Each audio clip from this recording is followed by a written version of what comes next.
ములంకాడ, బెండకాయలు, టమాటాలు, ముల్లంగి, ఉల్లిపాయ, పచ్చిమిరపకాయలు రెడీ చేసుకొని రెడీగా ఉంచుకున్నానండి. ముక్కలు కోసుకొని సాంబార్ చేద్దాం కదా అనుకొని రెడీ చేశాను. కొంచెం శనగపప్పు, కొంచెం కందిపప్పు కూడా ఉడకపెట్టుకున్నాను. రెండు కలిపి మిక్సింగ్ చేసి ఉడకపెట్టుకున్నాను.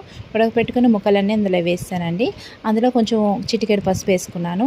కొంచెం పావు టీ స్పూను ధనియాల పొడి వేసుకున్నాను. కొంచెం పావు టీ స్పూన్ జీలకర్ర పొడి వేసుకున్నాను. నెక్స్ట్ కారం, తగినంత ఉప్పు. నేను రాళ్ళు ఉప్పు పడతానండి. తగినంత మీకు టేస్ట్ తగ్గట్టు వేసుకోవాలి. వేసుకున్న తర్వాత అదంతా కలిపి కొంచెం సిమ్లో పెట్టి మూత పెట్టాలండి. మూత పెట్టిన తర్వాత అందులో ఉన్న వాటర్కి చక్కగా ముక్కలు అయితే మగ్గుతాయండి. ఒక పెద్ద నిమ్మకాయ సైజ్ అంత చింతపండు తీసుకొని నానబెట్టుకొని పులుపు అయితే వేసుకోవాలి. పులుపు వేసిన క్లిప్ అయితే మిస్ అయిందండి. అది వేసుకున్న తర్వాత చక్కగా పప్పుచారు అంతా దగ్గరికి సాంబార్ అంతా చాలా బాగా మరుగుతుంది.